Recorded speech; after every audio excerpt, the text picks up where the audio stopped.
Hi hello welcome to Harpriya's media. భారతదేశంలో ప్రతిరోజు లక్షలాది మంది ప్రజలు రైల్లో ప్రయాణిస్తున్నారు. ఈ ద్రవ్యోల్బణ కాలంలో రైలు మాత్రమే సురక్షితమైన, తక్కువ ఖర్చుతో కూడిన ప్రయాణ సాధనం. ప్రయాణికుల సౌకర్యార్థం రైల్వే అనేక నియమాలను ఏర్పాటు చేసింది. కానీ ప్రయాణికులకు వాటి గురించి చాలా తక్కువ తెలుసు. రోజు రైల్లో ప్రయాణించే వారికి కూడా రైల్వేలోని ప్రతి నియమం తెలియదు. అందులో ఒకటి రైల్వే స్టేషన్లో పళ్ళు తోముకోవడం. అవును, రైల్వే స్టేషన్లో బ్రష్ చేయడం నేరమని మీకు తెలుసా?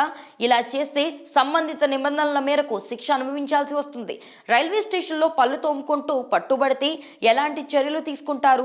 ఆ రూల్స్ ఏంటో ఇక్కడ తెలుసుకుందాం. రైల్లో ఎక్కువ దూరం ప్రయాణించే చాలా మంది ప్రయాణికులు ఉదయం రైల్వే స్టేషన్ కు చేరుకున్న తర్వాత ప్లాట్ఫామ్లోని కుళాయిల వద్ద పళ్ళు తోముకోవడం, రాత్రి భోజనం చేసిన పాత్రలను కూడా కడగడం మనం చూస్తుంటాం. ఆ తర్వాత కాఫీలు, టీలు, బ్రేక్ఫాస్ట్లు కూడా అక్కడే చేస్తుంటారు. కానీ మీకు తెలుసా, రైల్వే స్టేషన్ ప్రాంతంలో కుళాయి, వాష్ ఏరియాలో తప్ప ఎక్కడ పడితే అక్కడ పళ్ళు తోముకోవడం నేరం. ఇలాంటి పనులు చేసే వారికి రైల్వే జరిమానా కూడా విధించవచ్చు. రైల్వే చట్టం 1989 ప్రకారం రైల్వే ప్రాంగణంలో నిర్దేశించిన ప్రదేశాలు కాకుండా మరెక్కడైనా బ్రష్ చేయడం, ఉమ్ము వేయడం, టాయిలెట్ చేయడం, పాత్రలు కడగడం, బట్టలు ఉతకడం వంటివి చేయడం నేరం. మరుగుదొడ్లు నిర్దేశిత ప్రాంతాల్లో మాత్రమే ఈ పనులు చేయాలి. ఈ నిషేధిత చర్యలకు పాల్పడిన వారిని రైల్వే సిబ్బంది పట్టుకుంటే ఆ ప్రయాణికుడికి 500 వరకు జరిమానా విధించే అవకాశం ఉంది.